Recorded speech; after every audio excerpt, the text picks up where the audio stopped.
Good day! Welcome po sa aking channel. Ngayon, ang pag-uusapan natin ay ang patungkol sa dalawang mga gamot na ito. Familiar ba kayo sa kanila? Madalas natin nakikita ang mga ito sa mga commercials, pangalawa sa mga drugstores, at lastly nakikita din natin ito sa mga convenience stores and supermarkets na nagkikater ng mga OTC medications o yung mga tinatawag na RON-PDs. Pag sinabing RON-PDs, ito po yung Retail Outlet of Non-Prescription Drugs. Kumbaga sila yung mga hindi naman butika, pero nagkikater po sila ng mga over-the-counter na gamot. Ang tanong, may pagkakaiba ba sila? Maaari may mga nagsasabi, alam ko na yan, napakinggan ko na yan sa video ni ganito, sa video ni ganyan, ni ganire. Okay lang yun, at least marami kaming mga pharmacists na makakapagpaalala sa inyo tungkol sa bagay na ito. Ngayon, sabi sa commercial na ang Neosep daw ay para sa sipon, ang BioFlu naman daw ay para sa flu. Kaya nangyayari, syempre pag may flu ka, automatic may sipon ka din. Ang ginagawa ng iba, pinagsasabay nilang inumin yung Neosep at BioFlu. Ang tanong, tama ba na gawin yon? Safe ba na gawin yon? Alamin natin.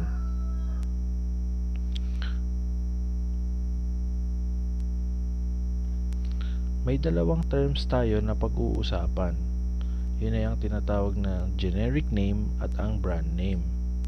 Pag sinabi nating generic name, ito yung pangalan ng laman ng isang gamot na nagbibigay lunas o ginhawa sa ating mga karamdaman. Mamaya magbibigay ako sa inyo ng example para mas maunawaan ninyo kung ano ang ibig kong sabihin. Ngayon naman, pag sinabi naman nating brand name, ito yung pangalan na ibinibigay ng company na nag-produce ng particular na product na yon. Kagaya ng Neosep at BioFlu, pag narinig natin yung mga brand names na ito, karamihan sa atin ang pumapasok sa isip ay gawa ni Unilab yan. Itong gamot na ito gawa ni ganyan yan. Ayan. Ngayon, ito yung example natin. Si Biogesic at ang Tempra Forte. Ang generic name ay yung nakabox gaya nung nasa example natin. Ang nakabox ay yung paracetamol, kaya yun ang generic name nila. Familiar ba kayo kung para saan ginagamit ang dalawang ito? 'Di ba? Parehas silang ginagamit sa lagnat. Ngayon, ang pagkakaiba nila, si Biogesic kasi ang gumawa sa kanya ay si Unilab. At ang Tempra Forte naman, ang nagmanufacture sa kanya ay si Interfil Laboratories para kay Taisho Pharmaceutical. Sa kaalaman natin, itong dalawang gamot na ito ay ginagamit pag halimbawa masakit ulo mo, di kaya nilalagnat. Bakit? Kasi parehas silang paracetamol na may dosage strength na 500 mg at ang use ng mga ito ay analgesic, antipyretic. Ngayon, pag sinabing analgesic, ito yung for mild pain.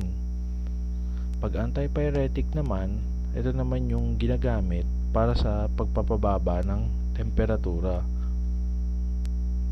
Ngayon, balik tayo sa tanong natin kanina. Kung may pagkakaiba ba ang BioFlu at Neosep? Alamin natin, ano ba ang generic name ng Neosep at BioFlu? Sa picture, makikita natin yung yung nasa box. Ang Neosep ay may generic name na phenylephrine, chlorphenamine, at paracetamol. Ganon din ang BioFlu. Ngayon, ang phenylephrine ay ginagamit na isang nasal decongestant. Ito yung nakakatulong sa atin halimbawang may sipon tayo at barado ang ating ilong. Ang chlorphenamine naman ay isang antihistamine o anti-allergy.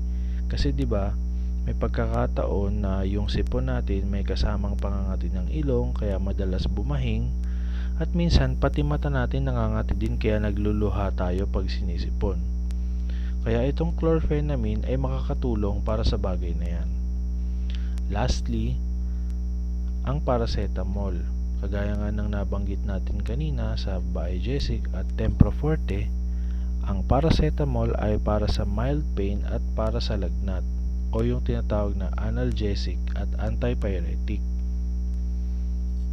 May pagkakataon din kasi na pag sinisipon tayo, may kasamang lagnat o di kaya masakit siya sa ulo. Kaya ito yung makakatulong sa atin. Ngayon, dahil nakita natin na parehas lang ang generic name ng Neosep Forte at ng BioFlu, ay masasabi natin na silang dalawa ay walang pagkakaiba sa gamit. Mapapansin nyo, ang dosage strength nila ay parehas lang ding 10 mg per 2 mg per 500 mg. Ngayon, since wala naman silang pagkakaiba sa gamit, pwede mo rin naman gamitin sa sipon si BioFlu at pwede mo rin naman gamitin sa flu ang Neosep. Ngayon, ano yung mga tips sa pag-inom ng gamot na ito? Una, isang tablet kada 6 na oras kung kinakailangan lang. Pero dapat hindi lalampas sa 3 araw o kung ano yung pinrescribe sa inyo ng doktor. Kasi minsan ang mga doktor nagre-reseta rin naman ng mga over-the-counter na gamot, lalo kung kinakailangan nyo. Ngayon, bakit nga ba hindi natin pwedeng gamitin ang Neosep at BioFlu nang hihigit sa 3 araw? Kasi ito yung magkakaroon tayo ng tinatawag na rebound congestion o yung babalik yung yung pagbabara ng ating ilong kasi namamaga yung ating sinuses. Next one, hindi to binibigay sa mga patients na merong hypertension at cardiovascular disease kasi dahil sa sangkap na phenylephrine, ito yung nakakapagpataas ng blood pressure. Kasi kung hypertensive ka na tapos iinom ka pa ng Neosep or BioFlu, baka mas lalong tumaas yung ating presyon.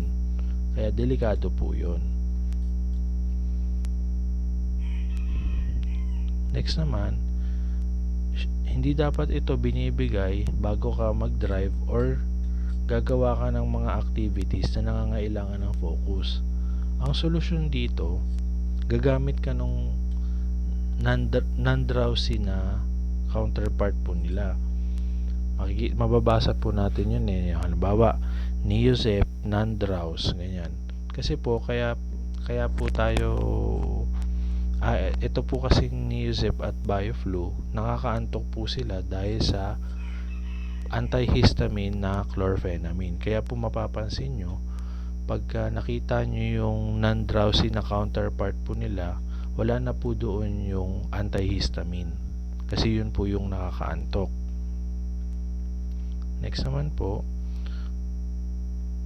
hindi daw dapat ito ibigay kasama ng ibang gamot na naglalaman din po ng paracetamol. May mga iba kasi, halimbawa, sinisipon sila, iinom sila ng Neosep, masakit din yung ulo nila, so iinom din sila ng paracetamol o di kaya nilalagnat sila. So ang nangyayari, since every 6 hours po ang pag-inom ng dalawang gamot na yon, nangyayari yung 500 mg ng paracetamol na nandun sa Neosep, tas iinom ka pa ng 500 mg na Biogesic, edi 1000 mg na. Pag nakaapat ka na inom nun sa isang araw, marireach mo kagad yung 4000 mg na maximum niya per day. Delikado po yun sa ating mga atay kasi ang paracetamol po ay nakakasira po ng atay. po. Hindi po dapat ibigay ang mga gamot na ito pag may liver disease kasi po dahil po yun sa paracetamol na nakakasira po ng atay.